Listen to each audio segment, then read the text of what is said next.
ऋषि सुनक, नाम तो सुना ही होगा। जी हाँ, वही ऋषि सुनक जो एक समय में बोरिस जॉनसन की कैबिनेट के सबसे पावरफुल मंत्री थे, मगर जुलाई 5 को उन्होंने बोरिस जॉनसन की कैबिनेट से इस्तीफ़ा दे दिया। और जब बोरिस जॉनसन प्रधानमंत्री के पद से इस्तीफ़ा की घोषणा किए, उसके बाद 8 जुलाई को इन्होंने कंजर्वेटिव पार्टी के नेता और इंग्लैंड के अगले प्रधानमंत्री के रूप में अपनी दावेदारी पेश कर दी। हालांकि भारतीय मीडिया में इनकी पहचान नारायण मूर्ति के दामाद और भारतवंशी के रूप में ज़्यादा हो रही है, मगर आज की इस वीडियो में हम बात करेंगे ऋषि सुनक के जीवन से जुड़े हुए हर एक पहलू की, जिसके कारण ऋषि सुनक एक साधारण परिवार में पैदा होने के बावजूद, यहाँ कोई पॉलिटिकल बैकग्राउंड नहीं था उनका, फिर भी आज वो ब्रिटेन के सबसे बड़े संवैधानिक पद, वहाँ के प्रधानमंत्री की दावेदारी पेश कर रहे हैं। ऋषि के पूर्वज, उनके दादा दादी, नाना नानी भारत के पंजाब प्रांत के रहने वाले थे। 1960 के दशक में वो ईस्ट अफ्रीका जाते हैं एक बेहतर जीवन की तलाश में, मगर वहाँ ज़्यादा अपॉर्चुनिटीज नहीं मिलने के कारण वो लोग इंग्लैंड चले जाते हैं और वहाँ पे अपने जीवन को एक नए सिरे से शुरुआत करते हुए वहाँ एक नई पहचान बनाते हैं। ऋषि सुनक अपने परिवार की पहली पीढ़ी है जिनका जन्म इंग्लैंड में होता है। 1980 में ऋषि सुनक का जन्म इंग्लैंड के साउथहैम्पटन में हुआ था। उनके पिता एक डॉक्टर थे, उनकी माँ एक फार्मासिस्ट। जब तक ऋषि पैदा हुए थे उस वक्त तक उनके परिवार की आर्थिक स्थिति काफ़ी अच्छी हो चुकी थी, और यही वजह था कि ऋषि की पढ़ाई इंग्लैंड के सबसे बड़े और सबसे महंगे स्कूल में हुआ था। स्कूल की पढ़ाई ख़त्म करने के बाद ऋषि ऑक्सफोर्ड यूनिवर्सिटी में दाखिला लेते हैं और वहाँ से इकोनॉमिक्स, पॉलिटिकल साइंस और फिलॉसफी से ग्रेजुएशन की पढ़ाई पूरी करते हैं। ग्रेजुएशन के बाद ऋषि MBA करने के लिए स्टैनफोर्ड यूनिवर्सिटी जाते हैं। स्टैनफोर्ड में ही उनकी मुलाकात अक्षता मूर्ति से होती है। जी हाँ, वही अक्षता मूर्ति जो कि इन्फोसिस फाउंडर नारायण मूर्ति की बेटी हैं। दोनों का आपस में एक गहरा संबंध बनता है और दोनों ने शादी कर ली। MBA की पढ़ाई पूरी करने के बाद ऋषि कुछ फाइनेंस कंपनीज में जॉब करते हैं, फिर अपना एक फाइनेंस फर्म शुरू करते हैं जिसमें उनको काफ़ी फ़ायदा होता है। 2014 में ही उन्हें कंजर्वेटिव पार्टी के उम्मीदवार के रूप में रिचमंड यॉर्क से चुना जाता है और 2015 में वो MP बनते हैं। यह वह दौर था जब ब्रिटेन यूरोपियन यूनियन से अलग होने के लिए ब्रिटेन में एक मूवमेंट चल रहा था। ऋषि इस मूवमेंट को ज्वाइन करते हैं और काफ़ी बढ़ चढ़ कर इस कैंपेन को आगे बढ़ाते हैं।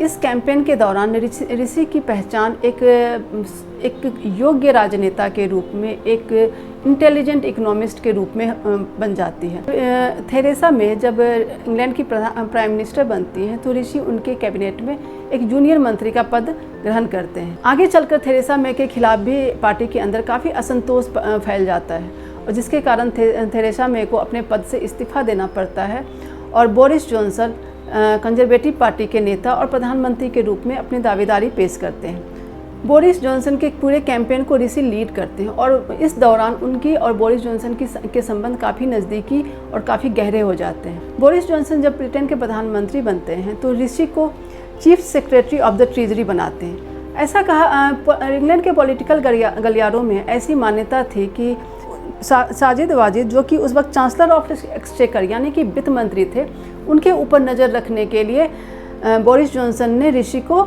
सेक्रेटरी ऑफ द ट्रेजरी बनाया। लेकिन कुछ ही महीनों में साजिद के साथ बोरिस जॉनसन की कुछ खटपट होती है और साजिद को इस्तीफ़ा देना पड़ता है। 1920 में जैसे ही साजिद इस्तीफ़ा देते हैं, ऋषि को चांसलर ऑफ एक्सचेकर यानी कि वित्त मंत्री बनाया जाता है। यह ब्रिटेन के कैबिनेट में तीसरा सबसे महत्वपूर्ण पद होता है। प्राइम मिनिस्टर और डिप्टी प्राइम मिनिस्टर के पास तीसरा सबसे महत्वपूर्ण पद होता है चांसलर ऑफ एक्सचेकर का। इस पद पे आने के बाद ऋषि का राजनीतिक कद काफ़ी बड़ा हो गया था, लेकिन इसी दौरान कोरोना वायरस पेंडेमिक के कारण ब्रिटेन की ही नहीं बल्कि पूरी दुनिया की आर्थिक स्थिति खराब होने लगी थी। लोगों का जीवन काफ़ी परेशानी भरा हो गया था। ऐसे कठिन समय में ऋषि ने देश की आर्थिक स्थिति को साइड रखते हुए लोगों की मदद के लिए billions of pound bail out के रूप में दिया। कंपनीज को पैसे दिए ताकि वो अपने एम्प्लॉय को तनख्वाह दे पाएँ और जिससे कि लोगों की नौकरी बची हुई रहे। इसके अलावा भी वो उन्होंने बहुत सारे स्कीम्स निकाला जिससे कि लोगों की ज़िंदगी को थोड़ा सा सपोर्ट मिल सके। इन सब बेल आउट और इन सब सहयोग के चक्कर में ब्रिटेन की आर्थिक स्थिति काफ़ी ख़राब हो गई थी और ब्रिटेन के ऊपर काफ़ी कर्जा आ गया था, जिसके कारण आगे चलकर ऋषि को काफ़ी टैक्स बढ़ाना पड़ा, जो कि कंजर्वेटिव पार्टी के उसूलों के खिलाफ था और इसकी वजह से उनके खिलाफ एक माहौल बनना शुरू हो गया। इसी दौरान उनके पॉलिटिकल अपोनेंट्स जो थे उन्होंने उनके खिलाफ काफ़ी आरोप लगाए और इसमें सबसे महत्वपूर्ण आरोप था उनकी पत्नी का नॉन डोमिसाइल स्टेटस का होना। अक्षता मूर्ति जो कि अभी भी भारत की सिटीजन है, ब्रिटेन में उनको नॉन डोमिसाइल स्टेटस प्राप्त है और नॉन डोमिसाइल स्टेटस के कारण इंग्लैंड के बाहर जो भी उनकी कमाई होती है उस पर उन्हें इंग्लैंड में टैक्स नहीं देना पड़ता है। ऐसे में ऋषि की काफ़ी आलोचना हुई कि वित्त मंत्री की पत्नी अपना टैक्स बचाने के लिए नॉन डोमिसाइल का स्टेटस रखी हुई है, जबकि ब्रिटेन की बाकी जनता के ऊपर टैक्स का बोझ बढ़ता ही जा रहा है। ऋषि ने इस कंट्रोवर्सी को बहुत ही शानदार तरीके से डील किया और अक्षता मूर्ति ने जो भी टैक्स उनका बनता था और उनकी ओवरसीज की कमाई पे जो भी टैक्स उनका बन रहा था उन्होंने पे किया और इस कंट्रोवर्सी को उन्होंने वहीं पे ख़त्म किया।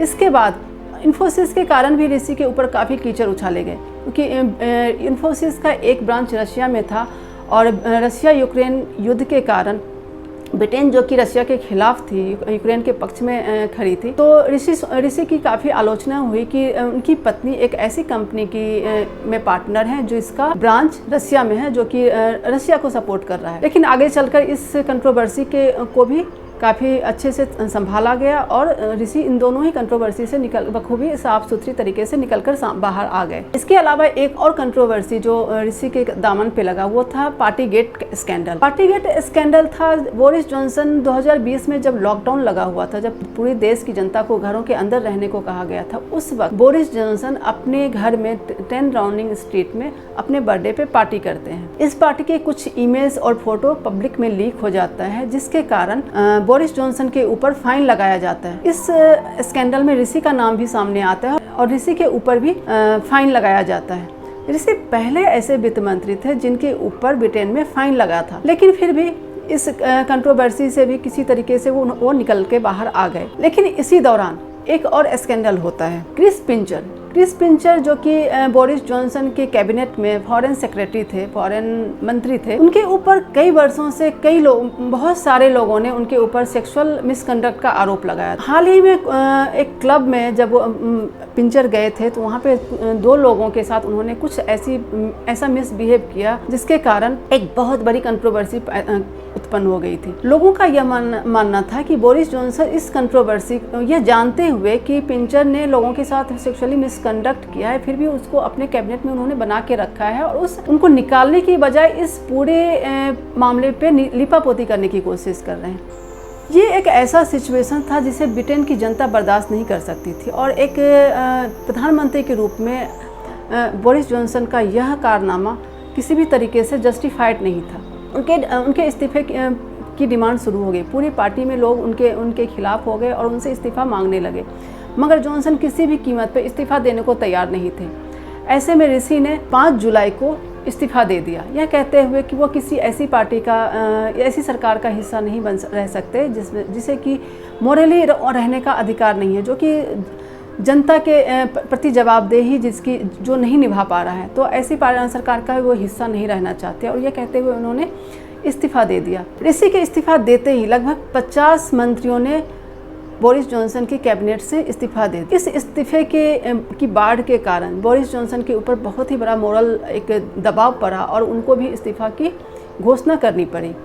जैसे ही बोरिस जॉनसन ने इस्तीफा देने की घोषणा की, ऋषि ने ट्विटर पे एक हैशटैग चलाया, रेडी फॉर ऋषि, और इस कैंपेन के जरिए ऋषि पार्टी के नेता, कंजर्वेटिव पार्टी के नेता और देश के अगले प्रधानमंत्री के रूप में अपनी दावेदारी पेश कर दी। पिछले 5-6 दिनों में ऋषि के इस कैंपेन को काफ़ी सपोर्ट मिला, पार्टी के अंदर भी और देश की जनता के बीच भी, क्योंकि पेंडेमिक के दौरान या फिर पेंडेमिक से पहले भी जब से ऋषि ने पॉलिटिक्स ज्वाइन किया, उनका जो एक काम करने का तरीका था, जो लोगों के बीच लोगों से जुड़ने का जो उनका तरीका था, जो उनका एक ऑरा था, जो उनका व्यक्तित्व था, उसकी वजह से वो अपने लोगों के बीच काफ़ी पॉपुलर हो चुके थे। ना सिर्फ अपने क्षेत्र के लोगों के बीच बल्कि पूरे इंग्लैंड की जनता के बीच वो काफ़ी पॉपुलर नेता, आज मतलब ये कहना गलत नहीं होगा कि आज के समय में वो इंग्लैंड के सबसे पॉपुलर नेता है। तो पार्टी के अंदर भी उनको काफ़ी सपोर्ट मिल रहा है, पार्टी के बाहर भी उनको काफ़ी सपोर्ट मिल रहा है। हालांकि नॉन ब्रिटिश बैकग्राउंड होने के कारण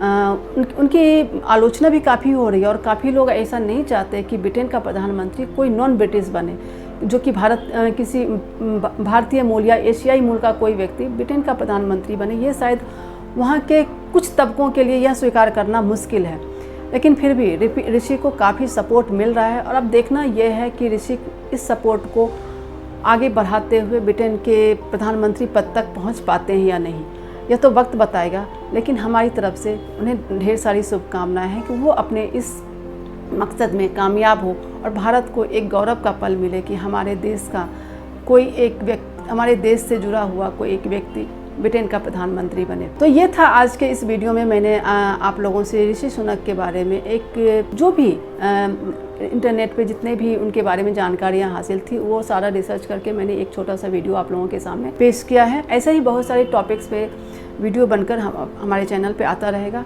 तो हमसे जुड़े रहिए, हमारे चैनल को सब्सक्राइब कीजिए, वीडियो को लाइक कीजिए, साथ ही इसे बाकी अपने दोस्तों रिश्तेदारों के बीच भी शेयर कीजिए ताकि ज़्यादा से ज़्यादा लोगों के बीच यह जानकारी जाए और हमें भी थोड़ा सा मोटिवेशन मिले। थैंक यू, धन्यवाद।